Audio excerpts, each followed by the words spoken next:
Good evening, everyone. Can you hear me? Am I audible to everyone? Yes, yes, madam. Okay, I think you can see the slides. Yes, yes, madam. Okay, so I'll be continuing with the nutrition and health chapters. I have just today only I was going through the last year's UPPSC paper, and I was seeing that in that paper from the PSM section. This is very important because I think 2 to 3 questions जो था वो nutrition and health chapter से आया था. ठीक है, especially they ask for RDA of vitamin C, vitamin D. ठीक है, so the how much daily requirement is recommended daily requirement is there for vitamins. This was even the number, like the quantity, this was also asked. Okay, so this chapter is really very important because I was just analyzing the paper and I would suggest you कि अगर आप PSM पढ़ के जाओगे तो ये chapter तो छोड़ना ही नहीं है. You have to go through this anyhow. बहुत सारा चीजें होंगी बिकॉज सारे यूनिट सारी चीजें तो मैं आपको नहीं बता पाऊंगी, बट जो मोस्ट इम्पोर्टेंट पार्ट है वो मैं यहाँ पे बता पाऊंगी. लेकिन कुछ कुछ चीजें आप पार्क से देख के जाना, सारी क्वांटिटीज, कितना यूनिट किस में चाहिए होता है, कितना विटामिन ए, कितना बी, कितना B1, B2, B3, थोड़ा सा कितना कितना चाहिए होता है बॉडी के अंदर, वो एक बार अच्छे से देख के जाना. और जो मोस्ट इंपॉर्टेंट लगेगा आई डिस्कस है. So now I'll be starting with the classification of the vitamins. So the vitamins are classified into two groups. You all know there are two types of vitamins. हाँ. Madam, please PPT mode में रख दीजिए ma'am ये Okay, okay, slides.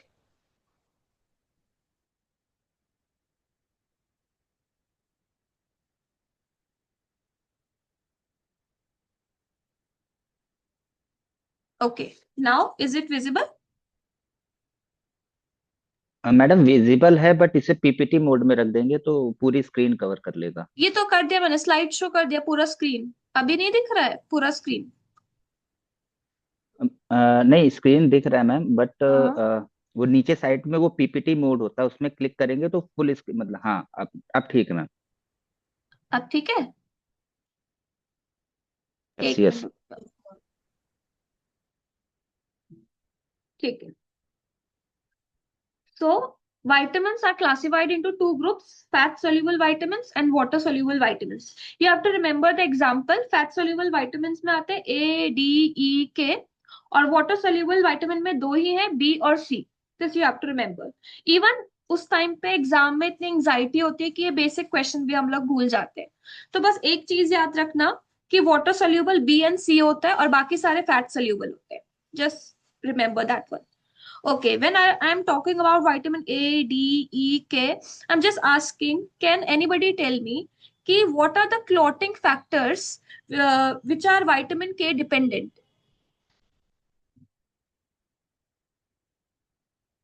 Clotting factors which are vitamin K dependent. याद है किसी को? Fibrinogen. Hmm. Just remember 2, 7, 9, 10. 2, 7, 9, 10. Okay. So, uh, clotting factor 2, 7, 9, 10 are vitamin K dependent. Okay, I'll discuss that later on also. So now let us start with the vitamin A. Vitamin A को और क्या बोलते हैं? Retinol बोलते हैं, retinoid बोलते हैं, carotenoid बोलते हैं. आरडीए, ठीक है. आरडीए कितना होता है विटामिन ए का recommended daily allowance? 600 microgram retinol.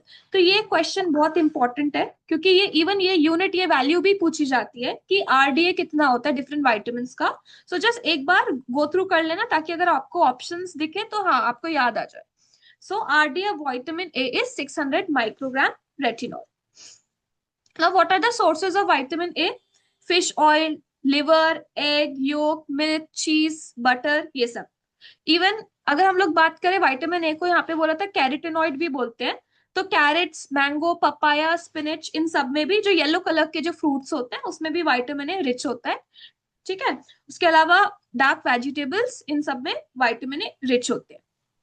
Now क्या क्या फंक्शन होते हैं विटामिन ए का? Maintenance of the normal vision, maintenance of the normal cartilaginous and bone growth, increase immunity against infection in children, and anti proliferative effect. तो mainly immunity के purpose के लिए होता है, आईज के लिए बहुत इंपॉर्टेंट है, नॉर्मल विजन के लिए इंपॉर्टेंट है विटामिन ए। ठीक है, ये हमारी जो normal cartilaginous and bony growth है उसके लिए बहुत इंपॉर्टेंट होता है विटामिन ए। ठीक है, नाम से पता है रेटिनॉल मतलब आईज से रिलेटेड ही सारे इसका रिक्वायरमेंट होगा। ठीक है, now can anybody tell me what is the first clinical symptom of vitamin A deficiency? पहला क्लिनिकल सिम्टम क्या होता है विटामिन ए डेफिशिएंसी का?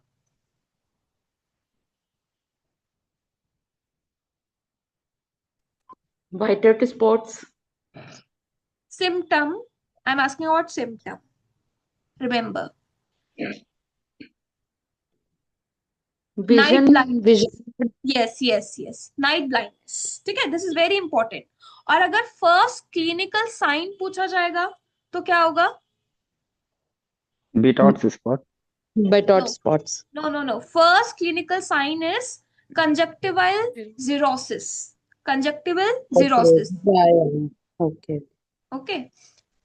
Okay. Mhm. So vitamin A deficiency, it causes xerophthalmia, night blindness, whiteout spots, xerosis, follicular hyperkeratosis, impaired embryonic development, increased susceptibility to infections like diarrhea, measles and malaria. अभी यहाँ पे बोला था function of vitamin ए में कि increase immunity against infection in children. तो अगर vitamin A की डेफिशिएंसी हो जाएगी तो इम्यूनिटी कम हो जाएगी, जिसकी वजह से बार बार बच्चे को डायरिया, मीजल्स, मलेरिया ये सब हो रहा है। तो याद रखना कि विटामिन ए डेफिशिएंसी की वजह से मीजल्स हो सकता है। इसलिए जब आप हम लोग इम्यूनाइजेशन शेड्यूल देखते हैं, 9th मंथ पे विटामिन ए भी दिया जाता है मीजल्स के वैक्सीन के साथ। तो कोई मुझे बता सकता है कि 9th मंथ पे जो विटामिन ए दिया जाता है इम्यूनाइजेशन शेड्यूल के अकॉर्डिंग, वो कितना अमाउंट दिया जाता है, कितना इंटरनेशनल यूनिट दिया जाता है 9th मंथ पे according to immunization schedule vitamin A? हाँ,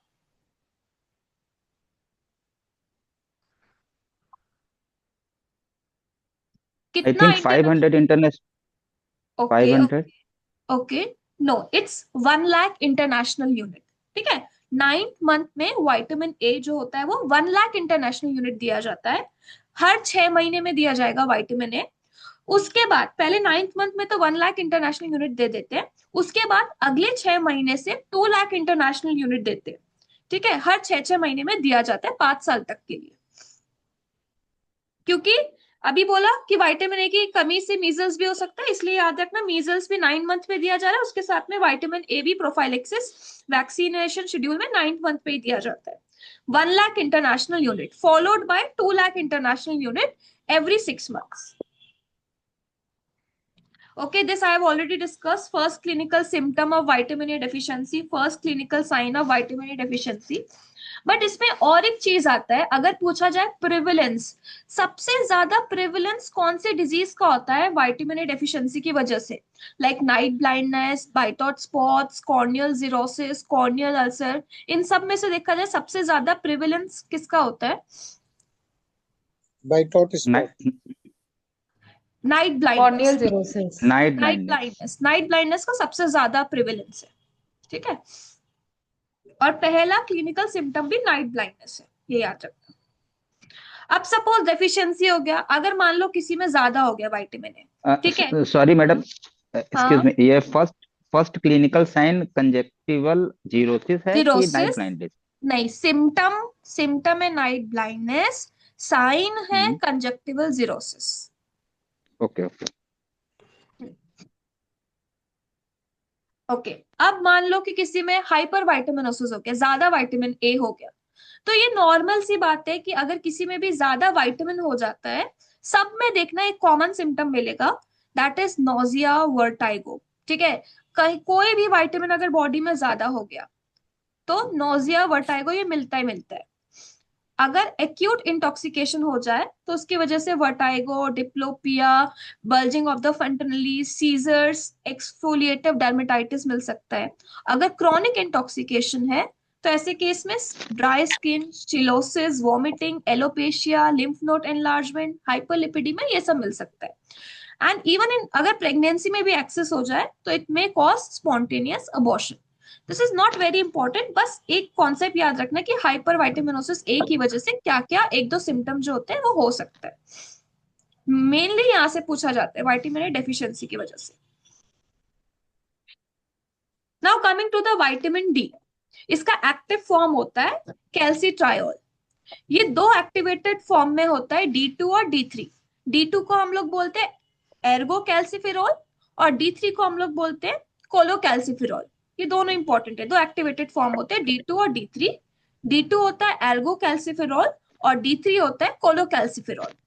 अगर मतलब कुछ लिख रहे हो और मैं जल्दी से स्लाइड चेंज कर रही हूँ, don't worry, I will give this PPT in the PDF form. So अगर कुछ छूट भी जा रहा है, you can again see that. Okay. Now, can anybody tell me what is the recommended daily allowance of vitamin D? ये question आया था last year. 100 international unit, 150 international unit, 250 international unit या 350 international unit? 250 international 250। units. No no no.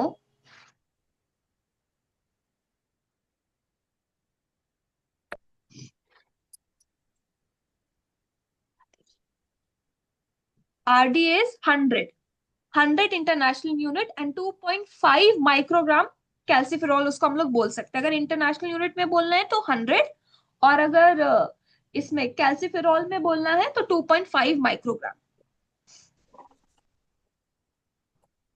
So vitamin D के function क्या होते हैं? हमें पता है कि विटामिन जो डी होता है वो कैल्शियम और फास्फोरस के लेवल को मेंटेन करके रखता है। अगर विटामिन डी इनफ है तो हमारी बोन भी, मतलब बोलते हैं ना कि स्ट्रांग रहेगी, क्योंकि विटामिन डी और कैल्शियम दोनों एक दूसरे से बहुत डिपेंडेंट है। ठीक है। देन नॉर्मल मसल कॉन्ट्रैक्शन के लिए, बोन मिनरलाइजेशन के लिए, न्यूरोमस्कुलर ट्रांसमिशन के लिए विटामिन डी बहुत जरूरी होता है।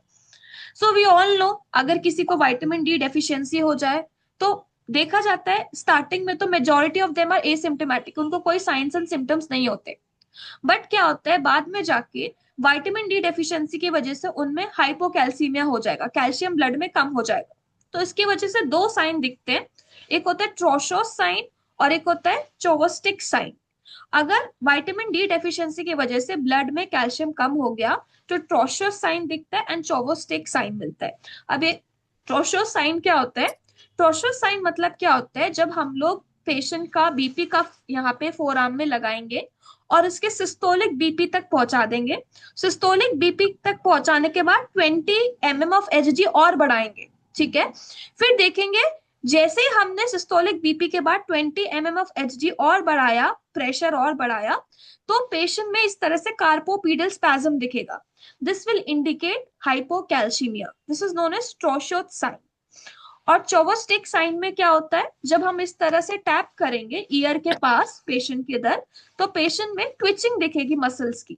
ठीक है, इस तरह से ईयर के पास। This is known as Chvostek sign which is also a sign of hypocalcaemia.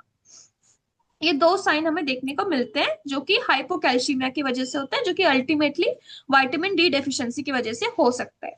ठीक है। उसके अलावा अगर मान लो किसी में विटामिन डी डेफिशिएंसी है, कैल्शियम कम है, जैसे ही ब्लड में कैल्शियम लेवल कम होगा, तो we all know parathyroid hormone का काम क्या होता है, कैल्शियम लेवल ब्लड के अंदर बढ़ाना। तो जैसे ही किसी का विटामिन डी डेफिशिएंसी हुई, कैल्शियम कम हुआ ब्लड में, वैसे ही पैराथायराइड हार्मोन बढ़ जाएगा। ठीक है। तो पीटीएच सेकेंडरी बढ़ जाएगा। उसके अलावा विटामिन डी डेफिशिएंसी की वजह से बोन पेन हो सकता है, वीकनेस हो सकता है, आर्थेल्जिया हो सकता है, osteomalacia in case of adults, rickets in case of children, osteoporosis हो सकता है, इम्यूनोलॉजिकल डिस्फंक्शन हो सकता है, डिप्रेशन हो सकता है। So these are all signs of vitamin D deficiency. ठीक है। Then you can see in the picture कि अगर बच्चे में ऑस्टोमेलेशिया रिकेट्स अगर हो गया तो फ्रंटनलीज, जो हम लोग कैलकेरिया कार्प का बच्चा हम लोग पढ़ते हैं कि delayed closure of the fontanelles, frontal bossing, dental hypoplasia, pectus carinatum, ये सब हमें मिलेगा विटामिन डी डेफिशिएंसी की वजह से।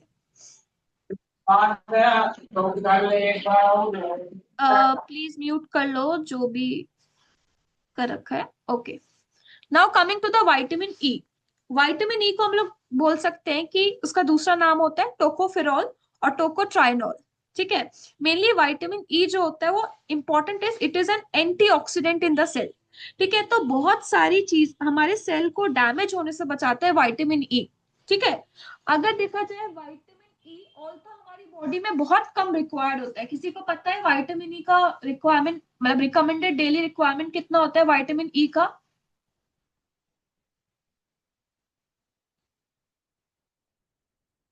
बहुत कम है, 0.8 mg। ठीक है, 0.8 mg। लेकिन इतना कम होने के बाद भी विटामिन ई अगर बोल रहा है antioxidant in the cell, this is very बहुत इंपॉर्टेंट रोल ये प्ले करता है। ठीक है, अभी हम देखते हैं कि क्या रोल है विटामिन ई का। वैसे तो ये vegetables oil like sunflower, safflower oil, soybean oil, corn oil, meat, bread, almonds, peanuts, इन सब में मिलता है। सो विटामिन ई जो होता है because it is an antioxidant, तो कोई भी सेल को डैमेज होने से बचाएगा। ठीक है, उसके अलावा प्लेटलेट एग्रीगेशन को ये इनहिबिट करता है, वैसोडाइलेशन एनहेंस करता है, and scavengers for free radicals, basically हमारे सेल्स को प्रोटेक्ट करके रखता है ये फ्री रेडिकल से। ठीक है, हमारे सेल्स को प्रोटेक्ट करके रखता है कि वो डैमेज ना हो जाए। It is an antioxidant. अगर किसी को विटामिन ई डेफिशिएंसी हो जाए तो उसको क्या क्या हो सकता है? उस ऐसे केस में that person may suffer from increased risk of cardiovascular diseases, peripheral neuropathy, then ataxic gait, decrease vibration position. तो विटामिन ई देखते हैं हम लोग कितना कम रिक्वायरमेंट होता है, लेकिन उसकी वजह से कितनी भयंकर बीमारियां हो सकती है बॉडी के अंदर। ठीक है, ophthalmoplegia, skeletal myopathy, fertility problems, heart problems. मान लो हमारी बॉडी में तो सेल हर जगह है, विटामिन ई क्या करता है, सेल को डैमेज होने से बचाता है, चाहे वो कहीं पे भी हो बॉडी के अंदर। तो ओवरऑल इसका हार्ट में, नर्वस सिस्टम में, आईज में, रिप्रोडक्टिव सिस्टम में, ब्रेन में, सब जगह इसका इंपॉर्टेंस है।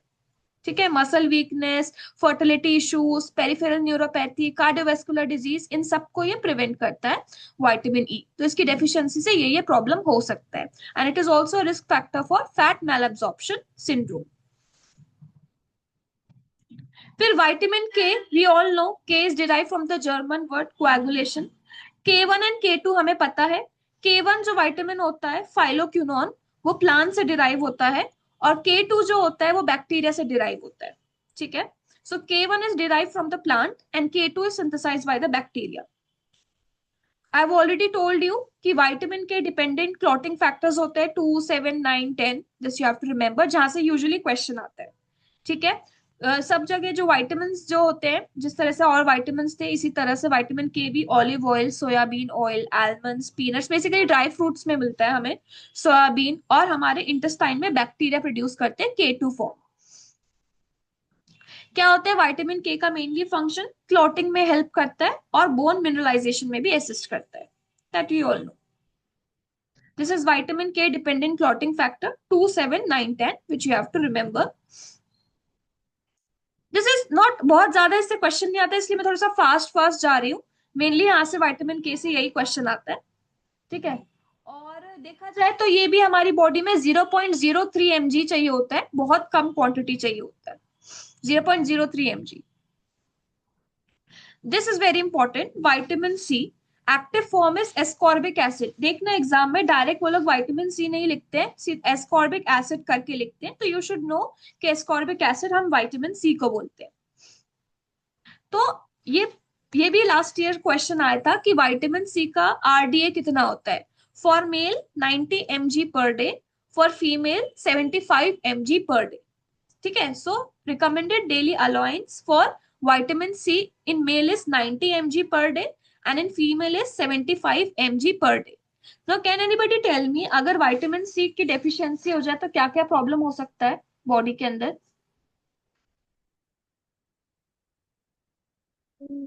स्कर्वी होता है। Scurvy diseases, होगा। delayed Yes. in yes, very good. So mainly vitamin C का function होता है collagen synthesis, helps body to fight against infection, antioxidant activity, aids in prevention of the heart disease and cancer. So basically अगर इसकी deficiency हो जाए तो scurvy हो सकता है, स्किन में ब्लीडिंग हो सकता है, जॉइंट्स में ब्लीडिंग हो सकता है, slow healing of wound and fracture bone हो सकता है, फैटिक हो सकता है, जॉइंट पेन हो सकता है, हमारी जो impaired bone growth in children हो सकता है, सो हेयर ड्राई होना, स्प्लिटिंग होना, स्लो वुंड हीलिंग, जिंजिवाइटिस, ये सब हो सकता है। somebody, हाँ। सो विटामिन सी की वजह से सिर्फ स्कर्वी ही नहीं है, स्किन ब्लीडिंग ही नहीं है, बल्कि slow wound healing and fracture bone भी है, फैटिक एंड जॉइंट पेन भी है, और इम्पेयर्ड बोन ग्रोथ भी है चिल्ड्रन में। Okay, so these are different vitamin B. हमें पता है बी और सी जो होता है वाटर सोल्यूबल होता है ना। एक एक करके बताना कौन से विटामिन को क्या बोलते हैं। थायमीन कौन सा विटामिन होता है? B1, B2, B3, B4 में से? Thiamine. B1, B1, riboflavin. B2, B2, niacin. B3, B3, yes. Pyridoxine. B6, B5, B6, B6, B6, B5 देखना। B6. पैंटोथेनिक एसिड होता है B5। Yes, ठीक है। yes, yes, yes. B6 है इसमें, हाँ। कोबालमीन। B12, B12, B12, B12, yeah. And biotin. B7, B7, This already B7. told, B5. And folic acid. B10, B9, B9, yes, हाँ, folic acid is B9, B9, ये याद रखना, B9 होता है folic acid. Okay, तो अब इससे एक क्वेश्चन आता है कि प्रेगनेंसी में कितना अमाउंट ऑफ आयरन और कितना अमाउंट ऑफ फॉलिक एसिड चाहिए होता है। ठीक है, तो कितना अमाउंट ऑफ आयरन और कितना अमाउंट ऑफ फॉलिक एसिड हम लोग रिकमेंड करते हैं प्रेगनेंसी में? 500 milligram 5 iron mg, 60, 5 and 100 milligram milligram of of folic acid folic and acid. नहीं नहीं नहीं, 500 उल्टा बोल रही हूँ। 60 milligram iron, 60 60 milligram milligram iron, iron for 400. and 180 days, 5 and milligram folic.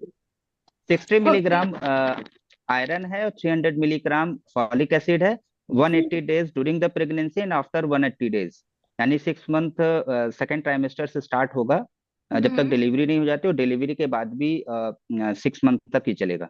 60 milligram iron and 300 microgram 300 नहीं, folic acid. 500 microgram, not 300, 500 500। microgram. Yes, yes, 500, folic acid Yeah, is yeah. 500 and Yes, iron is, he said it 60 right, mg elemental iron। ठीक है। 300 Yes, yes. milligram folic acid and folic acid given in first trimester and iron start after second trimester, third trimester. नहीं, मतलब ideal folic acid देने का time है pre conception period से ही देना चाहिए आइडियली। यस यस, देखो प्री कंसेप्शन पीरियड से दोनों ही स्टार्ट करेंगे, आयरन भी और फॉलिक एसिड भी। आयरन होता है 60 mg elemental iron and folic acid होता है 500 microgram folic acid for 180 days. You are saying correct, ठीक है, फॉर मिनिमम 180 डेज, ठीक है, in pregnancy and 180 days in lactation. ठीक है, लेकिन अब इसमें एक कॉन्सेप्ट है, ये 60 mg एलिमेंटल आयरन का मतलब क्या है? वाई एलिमेंटल आयरन क्यों बोला है?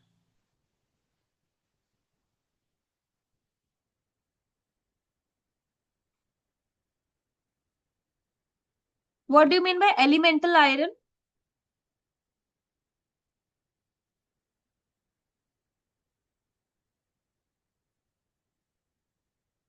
अच्छा, no idea. Element, okay, elemental iron मतलब क्या होता है? हम जो भी आयरन देंगे पूरी बॉडी एब्जॉर्ब नहीं करती है उस आयरन को। जितना बॉडी एब्जॉर्ब करती है उसको हम लोग बोलते हैं एलिमेंटल आयरन। तो अगर आपने 100 mg दिया, उसका सिर्फ 60% मान के चलो कि हमारी बॉडी एब्जॉर्ब करती है, इसलिए 60 mg ऑफ एलिमेंटल आयरन लिखा रहता है। ठीक है, क्योंकि जितना भी आप आयरन बाहर से दोगे उतना पूरा का पूरा वो रिकमेंड, मतलब पूरा का पूरा एब्जॉर्ब नहीं करती है। तो इतना क्वांटिटी देना है कि एलिमेंटल आयरन बॉडी के अंदर 60 mg पहुंचे। ठीक है, अब ये ना बहुत सारी बुक्स में अलग अलग कॉन्सेप्ट दे रखा है, देखोगे एक दो बुक में 100 भी लिख रखा है, 100 mg, अगर आपने देखा होगा तो एक दो बुक यस में। मैम, यस मैम, हाँ, राइट, बहुत इसलिए कंफ्यूजन लिखा है है। इसमें। यस, यस, इसलिए लिखा है क्योंकि अगर आप 100 mg दोगे लेकिन उसके आगे एलिमेंटल वर्ड नहीं लिखा होगा, 100 mg देने पे सिर्फ 60% ही आयरन एब्जॉर्ब होगा बॉडी में। ठीक है, अच्छा, इसमें और एक कॉन्सेप्ट होता है, अगर हम अनीमिया मुक्त भारत प्रोग्राम के अंदर देखते हैं, वहां पे सीधा सीधा लिखा हुआ है 60 mg एलिमेंटल आयरन, कोई डाउट ही नहीं है। ठीक है, लेकिन कई जगह जो जहाँ पे अनीमिया मुक्त भारत प्रोग्राम नहीं लिखा है, उसके अलावा नॉर्मली न्यूट्रिशन वाले चैप्टर में कई जगह बुक में 100 भी दे रखा है। तो एक बार ऑप्शंस देख लेना, और एलिमेंटल आयरन का मतलब तो बता ही दिया, जितना आयरन एब्जॉर्ब कर पाएगी बॉडी उस हिसाब से डोज है 60। Okay ma'am. So vitamin B1 जो होते हैं उसको हम लोग थायमीन बोलते हैं, ठीक है, और इसके सोर्सेज होते हैं yeast, pork, beef, whole grains and nuts. ये हमें सबको पता है। विटामिन बी वन से याद रखना बेरी बेरी, तो इसकी डेफिशिएंसी से बेरी बेरी होता है, वर्निक्स कार्सोकॉफ सिंड्रोम होता है, मसल वीकनेस एंड वेस्टिंग होता है, ऑप्थेल्मोप्लेजिया होता है। उसके अलावा अगर एक्सेसिव लॉस हो जाए तो इसमें risk of thiamine deficiency is due to excessive loss, haemodialysis and chronic alcoholism. इन सब की वजह से ज्यादा थायमीन डेफिशिएंसी हो सकती है। ये रिस्क फैक्टर है थायमीन डेफिशिएंसी की। अभी हमें याद रखना है कि दो तरह का बेरी बेरी होता है, ड्राई बेरी बेरी और वेट बेरी बेरी। ड्राई मतलब जहाँ पे इडिमा नहीं होगा, जहाँ पे पानी नहीं भरेगा प्लूरल स्पेसेस में। वेट बेरी बेरी जहाँ पे हमारी बॉडी के अंदर जो जो पेरिकार्डियल या फिर प्लूरल सैक होता है वहां पे there will be fluid accumulation, इसलिए वेट बेरी बेरी बोलते हैं। तो ड्राई में इडिमा नहीं होता है, वेट में पिटिंग इडिमा दिखेगा हमें। ड्राई में प्रोग्रेसिव वेस्टिंग ऑफ मसल दिखेगा, numbness and weakening of the extremities दिखेगी, स्लोली प्रोग्रेसिव कोर्स होता है। वेरएज वेट बेरी बेरी जो होता है हमारा पेरिकार्डियल सैक, प्लूरल सैक, इन सबको इफेक्ट करता है। इस वजह से symptoms like tachycardia, labored breathing, then congestive heart failure, rapid deterioration and fatal circulatory problems, ये सब मिलेगा, ठीक है। Now this is the dry beriberi, जहां पे हमें नर्वस सिस्टम वाले ज्यादा सिम्टम्स मिलते हैं, टेंडन रिफ्लेक्स लॉस होना, burning, tingling, numbness of the feet, foot drop, painful tender muscles, wrist drop, weakness, confusion, ये सब ड्राई बेरी बेरी में मिलता है। और अगर हार्ट और लंग के सिम्टम आ जाए जहाँ पे ब्रीथिंग डिफिकल्टी हो रही है, या फिर बेसिकली कंजस्टिव हार्ट फेलियर की हम लोग बात करें, पैल्पिटेशन, टैकीकार्डिया हो रहा है, वो वेट बेरी बेरी हो जाता है। ये बहुत इंपॉर्टेंट है, ये देखना, बहुत सारी जगह ये क्वेश्चन पूछ रखा है, वर्निक्स कार्सोकॉफ सिंड्रोम। इसमें दो चीज होती है, एक होती है वर्निक्स एनकेफेलोपैथी और एक होता है वर्निक्स कार्सोकॉफ सिंड्रोम, दो कॉन्सेप्ट होता है। वर्निक्स एनकेफेलोपैथी मतलब तीन चीज याद रखना है, गोवा से याद रखेंगे, global confusion, ऑप्थेल्मोप्लेजिया, horizontal nystagmus, ataxia. तो गोवा से हमें याद रखना है वर्निक्स एनकेफेलोपैथी। और वर्निक्स कॉर्सोकॉफ सिंड्रोम मतलब ये तीन तो हो गई, उसके साथ साथ में अगर कॉन्फिबुलेटरी साइकोसिस और लॉस ऑफ मेमोरी अगर आप ऐड कर दोगे तो उसको हम लोग बोलते हैं वर्निक्स कॉर्सोकॉफ सिंड्रोम। यही दोनों डिफरेंस होता है इन दोनों में। एनकेफेलोपैथी में तीन ही सिम्टम थे, global confusion, ophthalmoplegia, nystagmus and ataxia.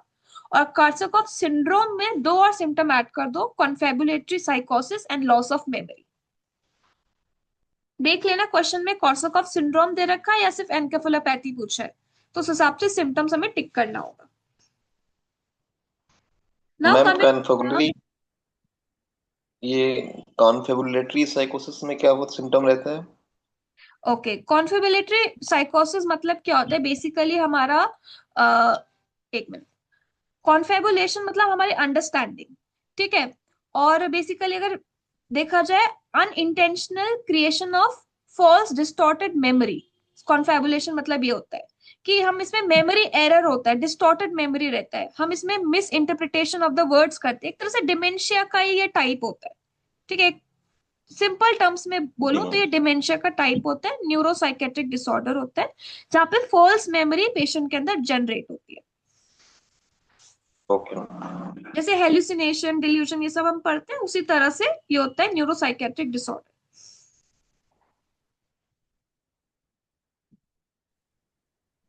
Okay, now riboflavin हम B2 को बोलते हैं।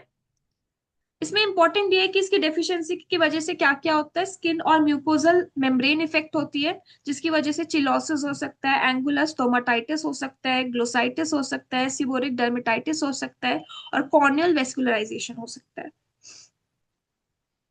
दिस इज वेरी इंपॉर्टेंट, ये बहुत बार पूछा जाता है। नियासिन की डेफिशिएंसी, नियासिन की डेफिशिएंसी की वजह से पेलेग्रा होता है। इसमें 3Ds आपको अच्छे से याद रखना है, डिमेंशिया, डायरिया और dermatitis. The dermatitis is worse with the sun exposure. Now आप देख सकते हो इस फोटो में, इस इंसान का जो डर्मेटाइटिस है वो नेक के एरिया के अराउंड है। इसको क्या बोला जाता है, इस टाइप का डर्मेटाइटिस को जो अराउंड द नेक होता है, इसका एक टर्म है। नहीं एकेंथोसिस निग्रिकेन। नहीं नहीं नहीं नहीं नहीं नहीं, विटामिन B3 नियासिन की डेफिशिएंसी की वजह से नेक के अराउंड इस तरह से हमें डर्मेटाइटिस मिलता है, इसका एक टर्म है केजल्स नेकलेस। उसको बोलते हैं केजल्स नेकलेस। देख सकते हैं नेकलेस जैसा शेप है, उसको बोलते हैं केजल्स नेकलेस, जिसको वर्स होता है सन एक्सपोजर से। और जो आप बोल रहे हो अकैंथोसिस नाइग्रिकेंस, वो तो एंड्रोजन अगर बॉडी में ज्यादा हो जाता है तो उसकी वजह से होता है। ये तो B3 की कमी की वजह से होता है, जो होता है केजल्स नेकलेस बोलते हैं इस डर्मेटाइटिस को, क्योंकि अराउंड द नेकलेस एरिया होता है। तो ये हो गया B3। अच्छा, इसमें एक और क्वेश्चन आता है कि एक पर्टिकुलर सीरियल है जिसकी खाने की वजह से B3 की डेफिशिएंसी हो जाती है। कौन से सीरियल या कौन से सीरियल अगर स्टेपल डाइट होगी उस पॉपुलेशन के अंदर, वो सीरियल, तो उसकी वजह से नियासिन की डेफिशिएंसी हो जाती है। राइस। मेज मेज मिलेट। मेज सॉरी मेज मेज। मेज Yes, ठीक है, yes. ये भी आता है क्वेश्चन। ठीक है, मेज खाने से नियासिन हो, डेफिशिएंसी ऑफ नियासिन हो जाते हैं। क्यों?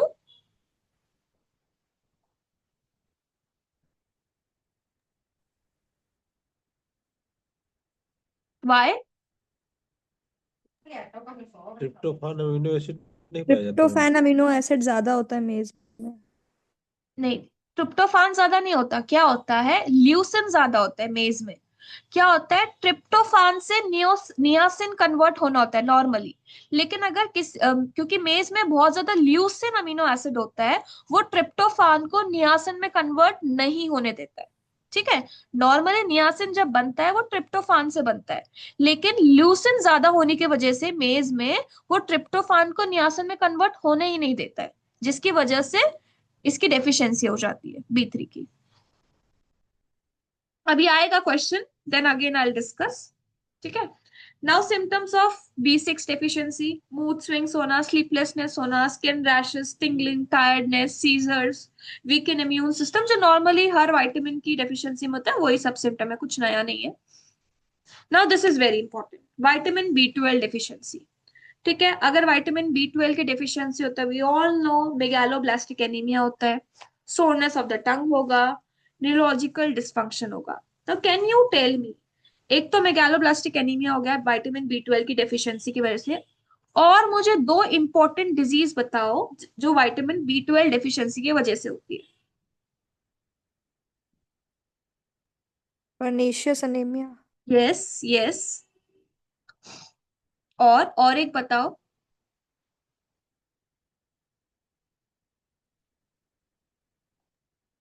Picric acid, megaloblastic anaemia. वो तो बता दिया, मेगालोब्लास्टिक एनीमिया हो गया, और एक परनीशियस एनीमिया हो गया, और एक Pernicious anemia. नर्वस सिस्टम की डिजीज बताओ।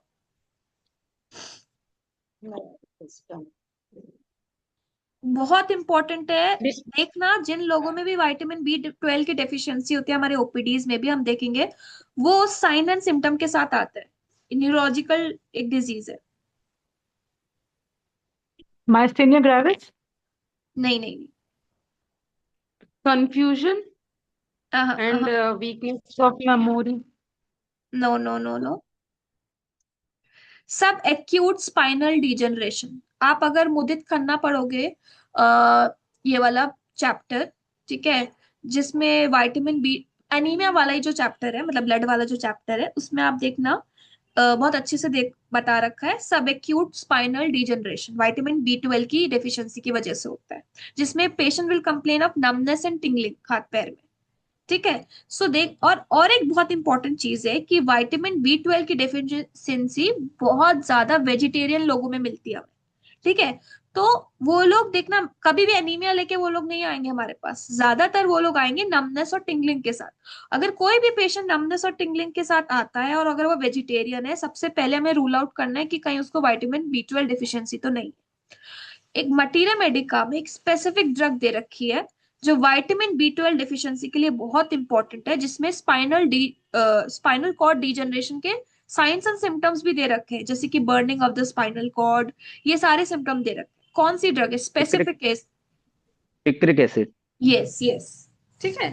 सो this you have to remember कि pernicious anaemia, spinal cord subacute combined degeneration, ये दोनों डिजीज, ये आता है क्वेश्चन, विटामिन B12 की डेफिशिएंसी की वजह से होती है। परनीशियस एनीमिया क्यों होता है, क्यों विटामिन B12 डेफिशिएंसी होता है परनीशियस एनीमिया में?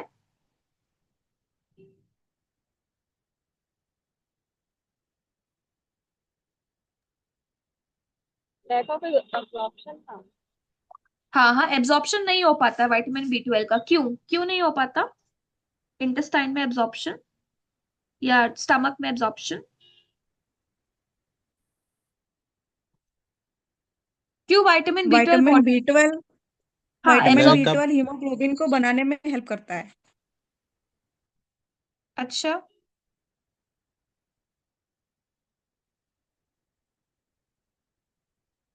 मैंने पूछा कि vitamin lack B12 of absorb क्यों नहीं हो पा रहा है, मतलब इस पर्नीशियस एनीमिया क्या होता है जिसमें विटामिन B12 की कमी हो गई, बॉडी में कमी हो गई क्योंकि विटामिन B12 एब्जॉर्ब नहीं हो पा रहा है। क्यों क्यों? Lack of intrinsic factor. Yes yes, intrinsic factor जो होता है वो हेल्प करता है विटामिन B12 के एब्जॉर्प्शन के लिए। बट इन इसके अंदर क्या होता है पर्नीशियस एनीमिया में, जो कि एक ऑटो इम्यून डिजीज है जहाँ पे इंट्रिंसिक फैक्टर बॉडी के अंदर होता ही नहीं है, तो विटामिन B12 एब्जॉर्ब ही नहीं हो पाता, जिसकी वजह से पर्नीशियस एनीमिया हो जाता है। Okay, now can you tell me, Keshan's disease is due to deficiency of selenium, zinc, copper or iron?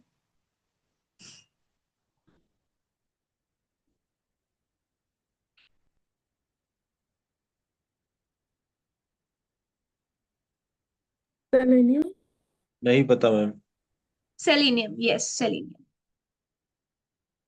Okay, तो ये आप देख सकते हो जो ये केशांस डिजीज जो होती है बेसिकली ये सेलिनियम की डेफिशिएंसी की वजह से होती है, जिसको हम लोग बोल सकते हैं एंडेमिक कार्डियोमायोपैथी होता है। इसके अंदर main sign and symptom, heart के साइंस एंड सिम्टम्स इसमें मोस्टली मिलते हैं। ठीक है, कार्डियोजेनिक शॉक वगैरह हो जाता है, कार्डियक एनलार्जमेंट हो जाता है। ठीक है, ये सब चीजें होती है, ये ज्यादा इंपॉर्टेंट नहीं है। इंपॉर्टेंट ये है कि इसमें एंडेमिक कार्डियोमायोपैथी होती है और इसमें सेलिनियम की डेफिशिएंसी होती है। ठीक है, okay, now can you tell me lethal BMI for man? Less than 14, less than 13, less than 11 or less than 15?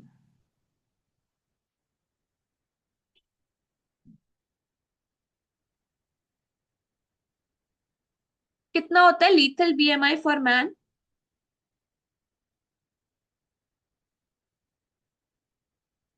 इससे कम अगर BMI होगा तो that will be dangerous for him, मतलब डेथ हो सकता है, बहुत डेंजरस होगा। Less less than less 14। Less than 13। Less than 30। ठीक है, less 13। Okay, now can you tell me, ये मैंने लास्ट क्लास में पढ़ाया था, वहां से पूछ रही हूँ। A worker at a groundnut factory developed food poisoning after consuming stale groundnut stored at the facility. Why? Boa, smoke, sanguinarian या alpha toxin? स्टेल ग्राउंडनट खाने की वजह से उनको फूड पॉइजनिंग हो गई, क्या रीजन था? Sanguinarine. Okay, it will be, Aflatoxin. हाँ, aflatoxin. Why? Because it is a storage fungal aspergillosis, जो कि ये रिलीज करता है टॉक्सिन। ठीक है, जिसकी वजह से फूड पॉइजनिंग टाइप हो सकता है। अच्छा, मीटिंग अभी लिंक एक्सपायर हो जाएगा, आपको 5 मिनट बाद वापस रिज्वाइन करना है। 15 मिनट्स की और क्लास बाकी है। Some questions I ask and then end it. ठीक है, अभी मीटिंग का लिंक एक्सपायर होने वाला है, 5 मिनट बाद वापस से सेम लिंक को रिज्वाइन करना है। ओके।